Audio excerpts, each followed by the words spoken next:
생명과 복의 근원 되시는 감사하신 아버지 하나님, 이 땅 가운데는 보이지는 않지만 하나님께서 보내신 성령의 영도 우리를 주관하고 악한 영의 영도 세상을 주관하는 것을 성경을 통하여 보았습니다. 저희들은 하나님을 믿고 예수님을 믿으면서 아버지 말씀에 밝히 눈을 떠 악령이 무엇인지 성령이 무엇인지 분별할 수 있는 지혜 있는 종들이 될 수 있도록 축복하여 주시옵소서. 아멘. 예수님의 이름으로 기도합나이다. 아멘. 우리 목사님이 본문 말씀을 잘 읽어주셨습니다. 이 본문의 말씀은 사랑하는 자들아, 요한이 썼지만 예수님의 말씀이죠. 하나님의 말씀이고요. 사랑하는 자들아, 영을 다 믿지 말고 오직 영들이 하나님께 속하였나 시험하라. 많은 거짓 선지자가 세상에 나왔다고 말씀하고 계십니다. 이 세상에는 두 가지 신이 있죠. 두 가지. 크게 보면 하나님의 신 성령과 그리고 사단 마귀의 신 악령이 있습니다. 그런데 묘하게도 능력 있으시고 전능하신 하나님께서 이 세상을 다 통치하고 계시면 너무나도 감사하고 좋겠는데 실상은 그렇지가 않다는 얘기예요. 예수님께서 오셔서 악한 영들과 싸우시면서 십자가에 피를 흘려 돌아가셨지만 요한복음 6장 33절에 보면 내가 세상을 이겼노라 그라고 하셨거든요. 제자들한테도. 근데 세상을 이긴 게 이긴 게 무엇을 이기셨을까 생각을 해봤습니다. 십자가에 결국 돌아가셨는데 무엇을 이기고 가셨을까? 그런데요, 악한 영을 이기고 가신 거죠. 아멘. 드러내고 가신 거예요. 아멘. 아무도 알 수 없었죠. 그 악한 영들이 어느 속에 들어가 있었다는 것. 그런데 그 당시 유대교의 선지자들, 목자들, 바리새파 그 주관하고 있던 그 당시 그 종교계를 주관하고 있던 그 사람들이 누구였느냐? 마귀라고 말씀하고 하신 거예요. 마태 23장 33절에 보면 이 뱀들아, 독사의 새끼들아, 너희가 어떻게 지옥의 판결을 피하겠느냐? 이 뱀들아, 독사의 새끼들아. 기가 막혔을 겁니다. 그분들이 머리가 하얀 나름대로의 종교계 그 당시 대표자들이었는데 새파란 청년이 앞에 가서 막 욕을 했댔잖아요. 이 독사 새끼들아 막 그래요. 근데 왜 독사 새끼들이라 했을까? 창세기 때를 기억해 본다면 에덴 동산에 누가 올라갔어요? 뱀이 올라갔습니다. 뱀이 올라가서 하와를 꼬시죠. 아담과 하나님과는 직접 약속을 했기 때문에 아담을 건드리면 안 넘어갈 것 같으니까 하와를 꼬셔서 야, 그거 먹어도 안 죽어. 만약에 너네가 그거 먹으면 하나님처럼 돼. 하나님처럼 된다는 그 말에 뭐 한 거예요? 혹한 거예요. 욕심 들어간 거예요. 교만 들어간 거예요. 저거 먹으면 하나님처럼 된다고? 그래서 따먹었죠? 죽었어요? 안 죽었어요? 안 죽었어요.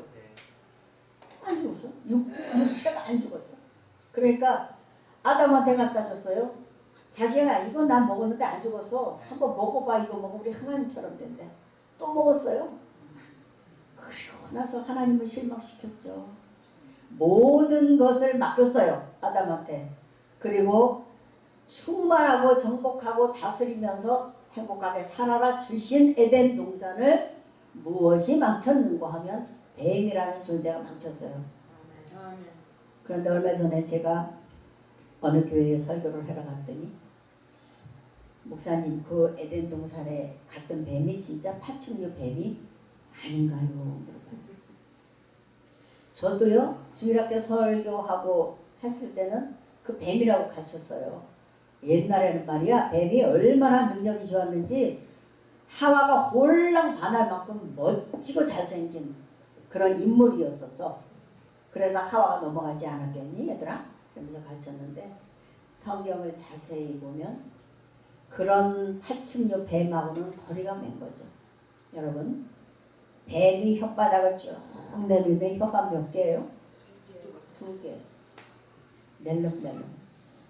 선과 악을 아는, 선에 속했다가 악으로 돌아간 자. 그래서 뱀이라는 그 존재를 빗대어서 하나님께서 말씀하신 것이 창세기에 감춰둔 비밀로서 악령의 존재를 설명을 하셨던 거죠. 그것을 누가 드러내고 가셨느냐 하면 예수님이 드러내셨어요. 야 이 뱀들아 독사이 새끼들아. 창세기에 에덴 동산에 올라갔던 그 뱀의 존재가 뱀이 아니고 악령이 함께하는 그런 존재였었다는 거. 그리고 이제 그 시대를 거쳐서 내려오면서 유대교의 그 사람들 목자들 속에 그 창세기에 들어갔었던 뱀이 그 사람들한테 들어갔었다는 거. 그래서 예수님이 그걸 밝혀놓으시고 확 뒤집어 놓으시고 가셨다는 거죠. 그래서 내가 세상을 이기고 간다. 그리고 가셔서 끝나셨나요? 아니죠. 요한복음 14장 3절에 내가 갔다가 다시 올게. 처소를 마련하고 다시 올게. 그리고 나서 나 있는 곳에 너희도 같이 있어서 행복하게 살 수 있게 만들 거야. 그것이 약속입니다. 하나님에 대해서는 잘 아시죠? 우리가 하나님은 성경적으로 말씀을 드린다면 창세기 1장 1절에 천지 창조를 하신 창조주 하나님이시다. 그리고 요한복음 1장 1절에서 4절까지 보면 이 말씀이 곧 하나님이시라고 하셨죠. 태초에 말씀이 계시니라. 이 말씀이 곧 누구다? 하나님이시다. 그래서 성경을 볼 때는 하나님을 배운듯이 하나님의 마음을 우리에게 전달해 주신 그런 편지이기 때문에 자식들한테 준 편지이기 때문에 하나님을 배운 듯이 우리는 성경을 우리 목사님 날마다 이렇게 성경을 읽고 또 읽으시고 저도 그렇게 본받고 따라가야 할 것 같습니다. 맨날 바쁘다는 핑계로 그래 많은 그런 옛날에 많이 읽었습니다만은 요즘은 잘 못 읽어서 설교 준비할 때만 이렇게 읽고 이렇게 꾸준히 앉아서 못 읽은 게 우리 목사님 설교 들으면서 회개가 되었습니다. 깨우쳐 주셔서 감사합니다. 늘 열심히 또 성경을 보면서 하나님과 가까운 시간을 보내도록 하겠습니다. 그리고 에베소서 4장 6절에 보면 만유의 아버지. 전도하러 다니다 보면은 왜 하나님을 아버지라고 하느냐고 물어요. 그러면 왜 아버지라고 할까요? 성경이 말씀하고 계시잖아요. 천지 우주 만물을 지으신 이가 있으니 그가 누구다? 하나님이다. 그래서 그분이 누구시다? 우리의 만유의 아버지시다. 천하 우주 만물의 아버지가 하나님이신 거죠. 이사야 37장 16절에 천하 만국의 유일하신 하나님은 천지를 조성하셨다. 그래서 천지 창조주 하나님이시죠. 그리고 하나님은 누구에게 지음을 받지 아니하시고 스스로 계신 분이요. 스스로. 영원부터 영원까지. 시편 90편 2절에도 주께서는 영원부터 영원하신 하나님이다. 그래서 영원하신 하나님, 스스로 자존하시는 하나님. 이게 하나님에 대한 소개죠. 그리고 요한복음 4장 24절에 하나님은 영이시니 예배하는 자가 신령과 진정으로 예배할지니라 이렇게 말씀하시기 때문에 하나님은 육체가 아닌 영으로 계신 하나님이시다. 이렇게 해서 하나님에 대한 부분을 성경 말씀을 통해서 이렇게 설명을 하면 이제 전도하러 다닐 때도 참 좋습니다. 하나님은 다 이렇게 아시고 오늘 중요한 내용은 하나님도 우리가 정확하게 알아야 되지만 사단에 대해서 악령에 대해서도 정확하게 알아야 됩니다. 아멘. 그래야 속지 않거든요. 아멘. 그래서 사단 왜 문들었을까? 그런 얘기 질문을 많이 받습니다. 그 전능하시고 능력 있으신 하나님이 왜 사단을 만드셔가지고 인간 세상을 이렇게 힘들게 만들지요? 당신이 믿는 하나님은 전능하신 하나님이 아닌가 봐. 아, 왜 만들어서 저 마귀를? 여러분들은 어떻게 생각하십니까? 마귀를 하나님께서 마귀로 만드셨을까요? 아니면 다른 존재로 만들었는데 마귀가 되었을까요? 천사가 마귀 된 거죠. 천사. 아멘. 할렐루야. 이것을 모르시는 분들이 아직도 많이 계세요. 네, 목사님들도 모르시는 분이 너무 많이 계세요. 그래서 이것은 뭐 여기 앉아 계신 목사님들은 다 아시는 내용이지만 또 이렇게 방송을 보시는 분들은 이 말씀을 듣고 성경을 다시 한번 확인해 주셨으면 감사하겠습니다. 아멘. 이사야 14장 12절에서 15절 말씀을 봐서 보면 계명성이 하나 나오고요. 하늘의 계명성은 하늘에 있잖아요. 별이 하늘에 떠 있지 않습니까? 천사는 우리 눈에 안 보여요. 그래서 계명성이라는 하나의 별을 빗대어서 설명을 해 놓으신 게 이사야 14장인데 그 계명성이라는 별이 땅에 내려와서 떨어져 찍혔다고 합니다. 왜 땅에 떨어졌느냐 했더니 교만해가지고 지극히 높은 자와 비기려고 하다가 쫓겨나대요. 이것이 누굴까요? 천사지요. 하나님께서 우리 인간 세상에 우리 사람을 만들기 이전서부터 천사들을 많이 만들으셨다고 합니다. 다니엘서 7장 10절도 보면 수종드는 천사가 천천히요 만만히요 수많은 천사들을 만들었는데 왜 만드셨느냐 하면 여호와의 말씀을 이루고 여호와의 뜻을 받들고 여호와를 봉사하고 수종들라고 만들었어요.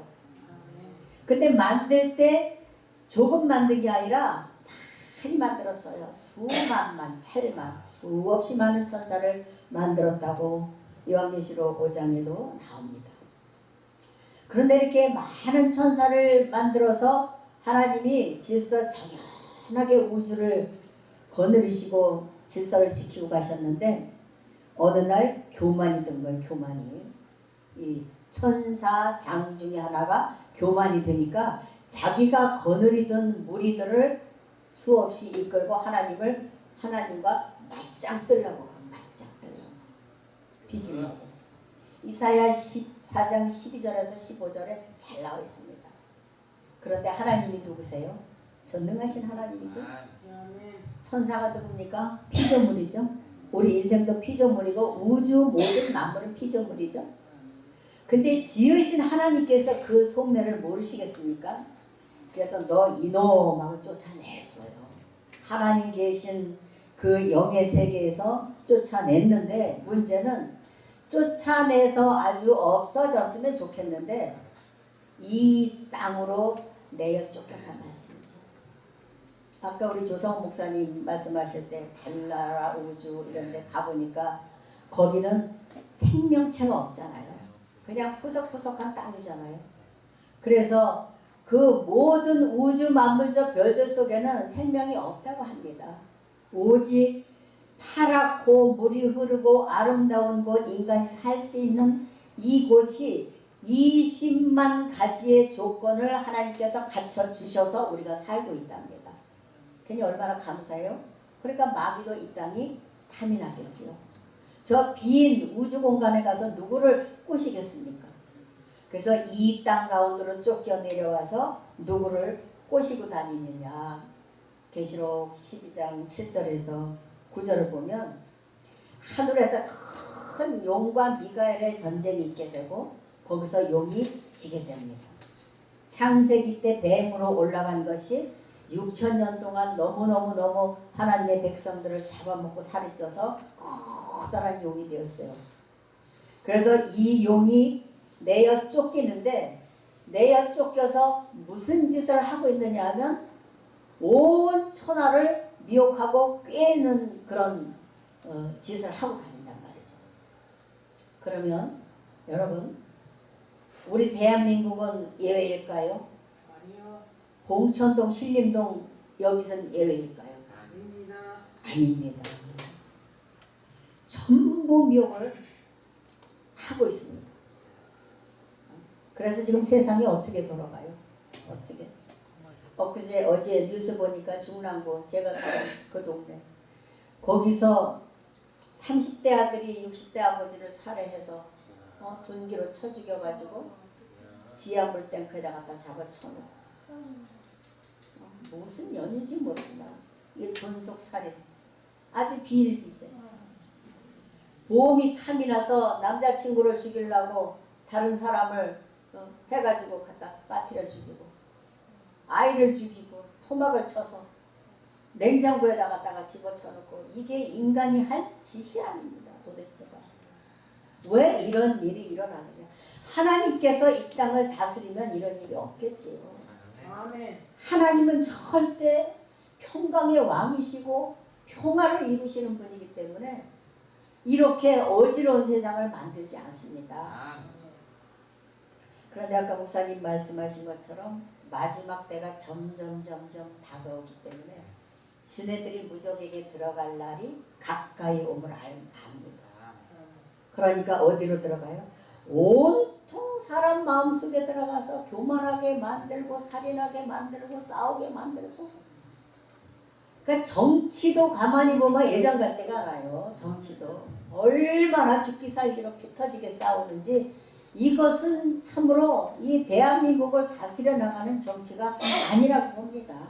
잘못을 했으면 미안하다고 돌이키면 되는데 그런 일도 없고, 우리 기독교 세계에서도 마찬가지고, 서로 잘났다고 하다 보니까 싸움이 일어나는 것이, 사기치는 것이, 거짓말하는 것이 이 기독교 세상이 되다 보니까 세상 사람들한테 인심을 잃어버린 거예요. 이제 어디 가서 목사라 소리도 못해. 목사라 소리도 못해. 부끄러워서. 그러니 옛날에는 그래도 목사님 하면 사람들이 우러러보고 그래도 좀 존경하는 마음이라도 있었는데, 요새는 목사님 어쩌고 이야기하면은 이러고 가요. 왜 창피한 노릇이죠. 왜 이런 일들이 자꾸 일어나는가 하면 이 세상을 주관하는 주관자가 현재 누구냐? 사단 마귀의 세상이기 때문에 이렇습니다. 그래서 고린도전서 15장 27절에 보면 만물을 지으신 이가 만물 안에 들지 아니한 것이 확실하도다. 그럼 그 하나님께서는 언제 오실까? 예수님 재림하실 때에 하나님도 오시고 예수님도 오시고 천사들도 오고 좋은 것을 가지고, 좋은 선물을 가지고 자녀들에게 오셔서 행복한 세상을 만들어 주실 날이 얼마 남지 않은 것 같습니다.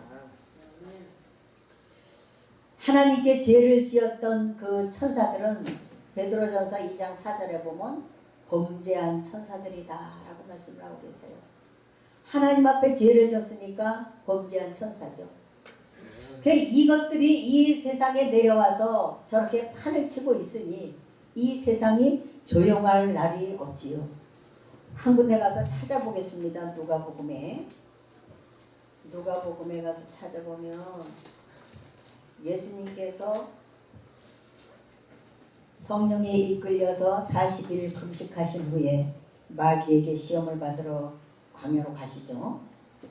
근데 4장 5절에서 6절 보면 마귀가 또 예수를 이끌고 올라가서 순식간에 천하만국을 보이며 가로되 이 모든 권세와 그 영광을 내가 내게 주리라. 이것은 내게 넘겨준 것이므로 나의 원하는 자에게 주노라. 이렇게 말을 해요. 마귀가. 여기 내게 넘겨준 것이래. 천하만국을. 언제 넘겨졌을까요? 아담이 창세기 때 에덴 동산에서 넘겨졌습니다. 그래서 하나님께서 창조해 주신 그것을 빼앗기고 만 거죠. 그러니까 창세기 6장에서는 하나님께서 죄인들과 함께 살 수 없으니 내가 인간 지은 것을 한탄하시고 떠나가신다고 그래 말씀하시고 지구촌을 떠나가셨어요. 그리고 수시로 내려오시긴 했죠.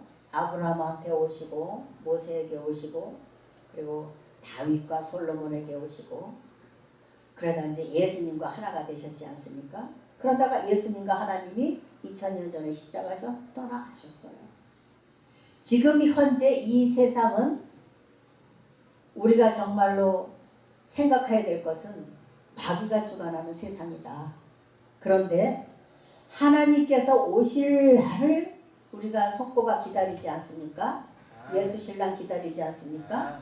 그날이 빨리 와서 이 병든 세상 병든 땅 사람들의 마음을 이제는 하나님께서 고쳐주시고 예수님께서 고쳐주셔서 이제 하나님이 주관하시는 아름다운 세상 평화의 세상 만들어서 우리가 아버지 모시고 예수님 모시고 영원한 천국에서 함께 살 날을 소망하면서 우리는 주기도문의 기도처럼 하늘에서 이룬 것 같이 이 땅에 이루어지는 하나님의 나라, 하나님의 나라가 오시기 전에 이 땅을 떠나는 사람들은 천국을 가겠지만 어느 때인가 주님께서 오시는 그때에 평화를 가지고 오실 것입니다.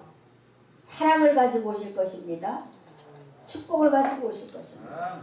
그럴 때 우리 하나님의 나팔소리 들릴 때에 우리 모두는 신앙 잘하고 있다가 주님을 맞이하고 천국에서 영원히 함께 살 수 있는 날을 고대하면서 우리 함께 손잡고 가는 그런 신앙인들이 되시기를 예수님의 이름으로 기원드리겠습니다. 감사합니다.